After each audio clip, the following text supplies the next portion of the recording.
ये जो दाता दरबार पर गरीब बन के बैठे होते हैं, यकीन करें ये शाम को 50-50 हज़ार रुपये की दिहाड़ी लगा कर जाते हैं। अब ये चीज़ वाला निशान है कि किस चीज़ से 50 हज़ार की दिहाड़ी लगती है, ये सोचिएगा, समझिएगा और इस पर गौर कीजिएगा। नाजरीन, आइस यहाँ पे बिकती है, पाउडर यहाँ पे बिकता है, चर्स यहाँ पे बिकती है, जिस्म फरोशी यहाँ पे होती है, हत्ता के नौमौलूद बच्चे भी बिकते हैं यहाँ पे। क्या रहता है जी, ये गरीब औरतें होती हैं। उस गरीब औरत ने क्या किया, उसने चाकू निकाला है, ये मैं आपको दिखाता हूँ, ये देखें, ये उसने चाकू निकाला है। उसके बाद ये मुझे मारा और मेरा कैमरामैन ज़ख्मी है, जिसकी वजह से आज मेरा कैमरामैन नहीं आया।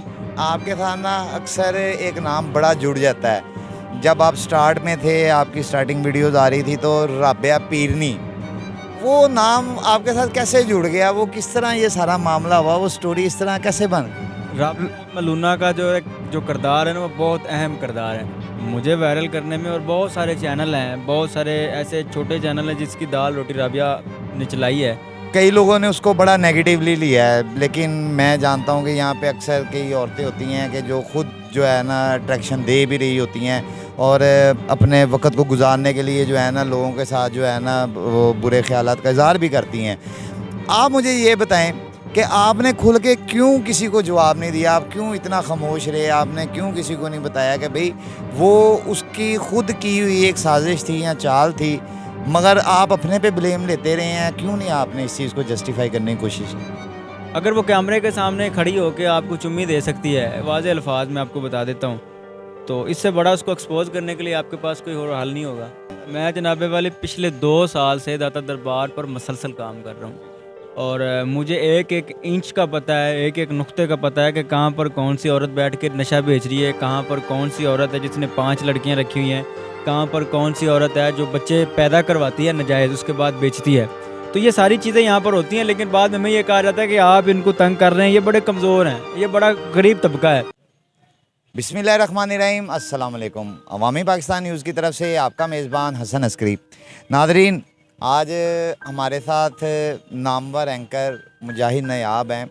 आज इनसे इनकी जर्नी के बारे में पूछेंगे कि इन्होंने एंकरिंग का सफ़र कैसे शुरू किया, कहाँ से फेमस हुए और इस शोबे की तरफ आने को किस चीज़ ने इनको राग़िब किया। ये तमाम बातें आज इनसे पूछते हैं। बड़ी मुश्किल से हमने पकड़ा है। सर अस्सलाम वालेकुम। वालेकुम अस्सलाम। मुजाहिद भाई क्या हाल? अल्लाह का करम है, आप सुनाएं खैरियत? अच्छा मुजाहिद भाई, मुझे ये बताएं किस चीज़ ने आपको अट्रैक्ट किया कि आप एंकरिंग की तरफ? यार अट्रैक्ट किसी चीज़ ने नहीं किया, ये एक तुक्का था। एवं एक सोशल मीडिया पर माइक पकड़ कर तस्वीर लगाई थी फेसबुक पे, तो उससे क्लास वालों में कहा, क्लास फेलो जो मेरे साथ पढ़ते थे उनके पास गई, उन्होंने कहा ये लड़का जो है मीडिया में चला गया। तो वहीं पे जहन में ये ख्याल आया कि बस अब यही करना है। तो फिर आस्ता आस्ता मेहनत की, अब जाके कुछ थोड़े से स्टेबल हुए हैं। अच्छा मुझे एक और बात बताएं, आपके साथ ना अक्सर एक नाम बड़ा जुड़ जाता है। जब आप स्टार्ट में थे, आपकी स्टार्टिंग वीडियोस आ रही थी, तो राबिया पीरनी, वो नाम आपके साथ कैसे जुड़ गया? वो किस तरह ये सारा मामला हुआ? वो स्टोरी इस तरह कैसे बन गई? राबिया मलूना का जो किरदार है ना, वो बहुत अहम किरदार है मुझे वायरल करने में। और बहुत सारे चैनल हैं, बहुत सारे ऐसे छोटे चैनल हैं जिसकी दाल रोटी राबिया ने चलाई है।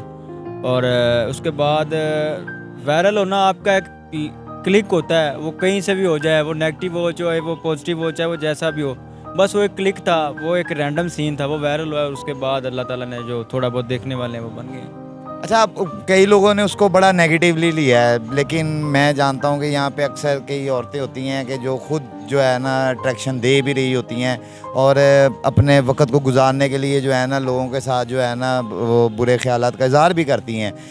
आप मुझे ये बताएं कि आपने खुल के क्यों किसी को जवाब नहीं दिया? आप क्यों इतना खामोश रहे? आपने क्यों किसी को नहीं बताया कि भाई वो उसकी खुद की हुई एक साजिश थी या चाल थी, मगर आप अपने पे ब्लेम लेते रहे हैं? क्यों नहीं आपने इस चीज़ को जस्टिफाई करने की कोशिश की? खुल के जवाब देखने वालों को खुद को पता होता है कि जो हो रहा है वो क्या है। अब जिस औरत को सारे लोग मिल के पीरनी कह रहे हैं, बड़ा जी वो ये करती है, बड़ा वो करती है, अगर वो कैमरे के सामने खड़ी होकर आपको चुम्मी दे सकती है, वाज़े अल्फाज में आपको बता देता हूँ, तो इससे बड़ा उसको एक्सपोज करने के लिए आपके पास कोई और हल नहीं होगा। बस मेरी ये छोटी सी कोशिश थी, मैंने उसको एक्सपोज करने की कोशिश की है। लोगों ने, सोशल मीडिया के जो मेरे भाई हैं, उन्होंने उसको नेगेटिव कर दिया है, दूसरी तरफ ले गए। अच्छा मुजाहिद भाई, एक और बड़ी बात जो है ना, मसलन एलिगेशन के तौर पे जो है ना पब्लिक करती है, और तकरीबन मैं भी उस चीज़ को फेस करता हूँ कि हम दरबार आते हैं, हम गरीब लोगों को तंग करते हैं। लेकिन आप थोड़ा सा यहाँ पे क्लियर करें, क्योंकि शायद अगर मैं क्लियर करूँ तो लोग कहेंगे अपने मुँह आप मियाँ मिठू बन रहा है, कि यहाँ पे जो लोग गरीब बनने का एक ढोंग कर रहे होते हैं या ड्रामा कर रहे होते हैं, उनमें मंशियात फ़रोश कितने होते हैं, जिस्म फ़रोश कितने होते हैं, और इस तरह के धंधे कितने होते हैं। क्योंकि आप और मैं अक्सर हम यहाँ पे क्राइम की बीट करते हैं। आप ज़रा ये वाज़िया तो करें, ज़रा लोगों का ज़हन क्लियर करें ज़रा। मैं जनाबे वाले पिछले 2 साल से दाता दरबार पर मसलसल काम कर रहा हूँ, और मुझे एक एक इंच का पता है, एक एक नुक्ते का पता है कि कहाँ पर कौन सी औरत बैठ के नशा बेच रही है, कहाँ पर कौन सी औरत है जिसने 5 लड़कियाँ रखी हुई हैं, कहाँ पर कौन सी औरत है जो बच्चे पैदा करवाती है नाजायज़, उसके बाद बेचती है। तो ये सारी चीज़ें यहाँ पर होती हैं, लेकिन बाद में ये कहा जाता है कि आप इनको तंग कर रहे हैं, ये बड़े कमज़ोर हैं, ये बड़ा गरीब तबका है। वो कैसा गरीब तबका है? आप औरत के सामने माइक करें, औरत आपको आंख मारे कि कैमरा बंद कर, चल कमरे में, तुम्हारी प्यास बुझाती हूँ। वो गरीब औरत तो नहीं ना कह सकती वो। नाज़रीन, ये हकीकत है, ये खाली मुजाहिद साहब के साथ नहीं, इस तरह के वाक़यात हुए होंगे, इस तरह के वाक़यात मेरे साथ भी हो चुके हैं। और यकीन माने अगर हम यहाँ पे काम करते हैं ना, तो अपनी इज़्ज़त का जो है ना बहुत ही दिफा करके, जिसको कहते हैं कि हम यहाँ पे कर रहे होते हैं काम, क्योंकि उनके कुछ मेल सपोर्टर्स भी होते हैं, सहूलतकार भी होते हैं, कि जो हमारी इज़्ज़त को ख़राब करने में एक सेकंड नहीं लगाते हैं। जैसा मैं गलत तो नहीं कह रहा हूँ, उनके मेल जिनको दलाल कह लें सीधी लफ्ज़ों में, होते हैं जो हमें भी जलील करना शुरू कर देते हैं। ये कोई नई बात नहीं है। दलाल जो होते हैं वो सामने खड़े होते हैं, कैमरे के सामने खड़े होकर सारा सीन देख रहे होते हैं। जहाँ पर वो कहते हैं जितने मेरा नूं अड़ गया तुम लागू पता जाएगा, जहाँ पर उनका नाखून जो है हमें अटक जाता है, फिर हमें पता चल जाता है ये। बाकी जब तक सांस है, जब तक ज़िंदगी एक्सपोज करते रहेंगे, धमकियाँ भी आती हैं, डराया भी जाता है, पिस्टल भी दिखाए जाते हैं, बेकायदा घर के बाहर भी आके ड्रामे वगैरह लगाए जाते हैं कि तुम लोग छोड़ दो। थानों की तरफ से भी कॉल जाती है कि दाता दरबार ही तुम लोगों ने पकड़ा हुआ है। लेकिन बात यह है कि क्राइम अगर हो रहा है, हम बार बार दिखा रहे हैं, तो चाहिए कि हमारे अदारों को काम करें। हमारा तो काम निशानदेही करना है। अगर अल्लाह की कसम हमें ये अथॉरिटी मिल जाए ना कि इनको पकड़ के थाने देना या इनको पकड़ के जेल दे के आना है, हम इस चीज़ से कभी कासर ना हो। लेकिन हमारे पास इतनी अथॉरिटी है कि हम इनकी निशानदेही कर सकते हैं कि ये बंदा यहाँ पर बैठ के ये क्राइम कर रहा है। उनको पकड़ना रोकना हमारे अदारों का काम। नाज़रीन, ये सबसे ज़्यादा जिसको कह लें कि अफसोस वाली बात है कि जब हम किसी चीज़ की निशानदेही करते हैं और उसके ऊपर कानून नाफज करने वाले और अमन कायम करने वाले अदारे जो हैं अमल नहीं ना करते हैं, तो हमें उस चीज़ पे दुख होता है। दुख किस वजह से होता है कि हम इतनी मेहनत करके, जान जोखन में डाल के उन चीज़ों के एविडेंस इकट्ठे करते हैं और वो प्रूफ जो हैं आपके सामने हम चलाते हैं, तो जब उस पर कार्रवाई नहीं होती है और वो लोग फिर दम दनाते हुए हमें धमकियां देते हैं, हमारे घरों तक आते हैं, हमारे नंबर ट्रेस करते हैं और हमें ये कहते हैं कि तुम्हें अब लग पता जाएगा, तुम्हारी अब जान की खैर नहीं है, तो यकीन माने बड़ा दुख होता है। और आप लोग तो स्क्रीन पे देख रहे होते हैं वो चीज़, आपके लिए तो एक शायद ड्रामा हो या एक कह लें कि प्लांटेड काम लग रहा हो आपको, लेकिन नाज़रीन कई ऐसे काम हैं कि जिनमें हमारी जान जाने का जो है ना ख़तरा होता है। मुझे साहब मैं गलत तो नहीं कह रहा हूँ? अब रिसेंटली हमने एक वीडियो की है, क्या रहता है जी, ये गरीब औरतें होती हैं। उस गरीब औरत ने क्या किया, उसने चाकू निकाला है, ये मैं आपको दिखाता हूँ, ये देखें, ये उसने चाकू निकाला है, उसके बाद ये मुझे मारा और मेरा कैमरामैन ज़ख्मी है, जिसकी वजह से आज मेरा कैमरामैन नहीं आया। तो बात करने का मकसद ये है कि जिनको आप गरीब औरतें कहते हैं वो गरीब औरतें नहीं होती, ना ही वो गरीब लोग होते हैं और ना ही हमारा मकसद है गरीब लोगों को तंग करना। मकसद ये है कि इनको एक्सपोज करें। ये जो दाता दरबार पर गरीब बन के बैठे होते हैं, यकीन करें ये शाम को 50-50 हज़ार रुपये की दिहाड़ी लगा कर जाते हैं। अब ये चीज़ वाला निशान है कि किस चीज़ से 50 हज़ार की दिहाड़ी लगती है, ये सोचिएगा, समझिएगा और इस पर गौर कीजिएगा। नाजरीन, आइस यहाँ पे बिकती है, पाउडर यहाँ पे बिकता है, चर्स यहाँ पे बिकती है, जिस्म फरोशी यहाँ पे होती है, हत्ता के नौमौलूद बच्चे भी बिकते हैं यहाँ पे।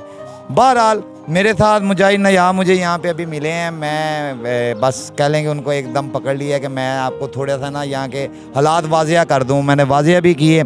अगर आपको ये प्रोग्राम अच्छा लगा हो और जो बातें हमने आपको बताई हैं वो अगर हक़ाइक़ पे मबनी आपको नज़र आती हों, तो मैं दरख्वास्त करूँगा कि इस वीडियो को ज़्यादा से ज़्यादा शेयर कीजिएगा, कमेंट सेक्शन में आके अपनी राय ज़रूर दीजिएगा। और मुजाहिद भाई, आखिर में आप कोई अपनी कौम को या लोगों को कोई पैगाम देना चाहते हैं तो आप दे सकते हैं। पैगाम यही है जी, आप लोग हमें यूट्यूबर कहते हैं, आप लोग कहते हैं जी जिसका दिल करता है 200 का, 20 रुपये का, 300 का, जो आपका दिल करे आप रेट लगा कहते हैं जी, माइक उठा के चले जाते हैं। ये सिर्फ हमारा राइट नहीं है, आपका भी राइट है। आपको भी जहाँ पर क्राइम लगता है, आपकी यहाँ पर क्राइम हो रहा है, यहाँ पर गलत हो रहा है, यहाँ पर बुरा हो रहा है, आपके पास टच मोबाइल है, आप वीडियो बनाएं, सोशल मीडिया पर लगा दें। कभी ना कभी कोई ना कोई तो अदारा हमारा एक्शन लेगा, ये आपके पास राइट है। जब तक आप खामोश रहेंगे, जब तक आप काम करने वालों पर तनकीद करते रहेंगे, तब तक हमारा जो माशरा है वो तो पहले किस तरफ चला गया जा रहा है, आपको पता है, सरेआम सारा कुछ हो रहा है। बाकी गुजारिश ये है कि खुद भी करें, जो कर रहा है उसको रोकने के बजाय आप खुद कोशिश करें। आप क्यों नहीं कर सकते? मुजाहिद भाई, मेरे सब्सक्राइबर बहुत कम है, कुछ पैगाम देंगे मेरे सब्सक्राइबर को? भाईजान गुजारिश है, अगर आप वीडियो देख रहे हैं तो सब्सक्राइब भी कर जाएं, जोर नहीं लगता, पैसे नहीं लगते, फ्री में हो जाता है और अगला बंदा खुश हो जाता है। नहीं, मुजाहिद भाई ने आपको कह दिया, तो आखिर में मैं इजाज़त चाहते हुए अपने कैमरामैन सुशील नाइक के साथ आपको कहूँगा अल्लाह हाफिज़, पाकिस्तान जिंदाबाद।